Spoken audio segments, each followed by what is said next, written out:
Dumulog sa Davao City Regional Trial Court Branch 15 ang kampo ng Kingdom of Jesus Christ o KOJC nitong Martes para hilingin ang paglalabas ng show cause order laban kina Interior and Local Government Secretary Benner Abalos at Philippine National Police Chief Police General Romel Francisco Marbil.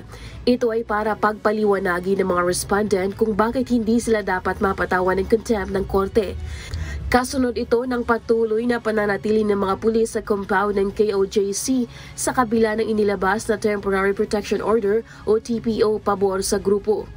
Nag-file na kami ng manifestation po na ipapakontempt po namin sila, no? At saka meron kaming mga ibang mga prayers po na nandun. Nitong Martes, nag-issue ng TPO ang Davao RTC Branch 15 na nag-uutos sa PNP na itigil ang anumang aksyon na magdudulot ng peligro sa kaligtasan at seguridad ng mga miyembro ng KOJC. Iniutos rin ng korte sa PNP na alisin ang lahat ng uri ng barikada, barriers o pangharang sa pasukan at labasan ng compound. Inilabas ng korte ang TPO sa gitna ng tensyon sa pagitan ng PNP at KOJC matapos na muling isilbi ng mga pulis ang arrest warrant sa laban kay Apollo Kibuloy at mga co-accused nito.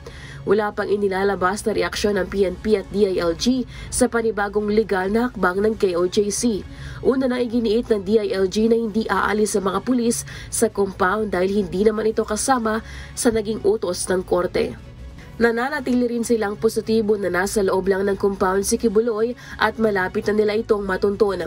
Samantala, umalma naman ng KOJC sa di umano'y plano ng mga pulis na sirain ang ilang bahagi ng kanilang compound para mahanap ang umano'y underground bunker na pinagtataguan umano ni Kibuloy. Paniwala ng legal counsel ng KOJC na si Attorney Israelito Torion, nagdulot umano ito ng pangambas sa mga KOJC members. Dapat anya ay may permiso kung gagawin ito ng mga pulis sa KOJC property. Bubumbahin daw itong aming cathedral which is really a sacred place for KOJC member. Pinabulaan na naman ng Police Regional Office 11 ang nasabing hakbang bagamat iginiit nito na tuloy pa rin ang kanilang operasyon laban kay Kibuloy.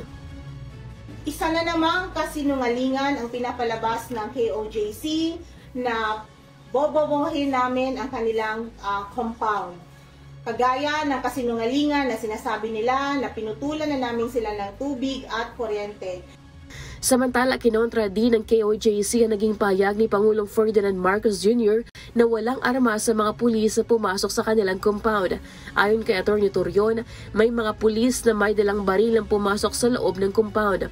Una nang ipinagtanggol ni Pangulong Marcos ang police operation sa compound at sinabing walang ginawang human rights violation sa mga pulis. Muli na mga pila ng KOJC sa mga otoridad, lisanin na ang kanilang compound dahil wala umano sa loob ang kanilang lider. Wala nga si Pastor Apollo si Kibuloy dito. Bakit kayo hindi maniniwala sa amin? Kahapon, pinapasok na rin ng mga miyembro ng media sa loob pero limitado lang ang kanilang galaw.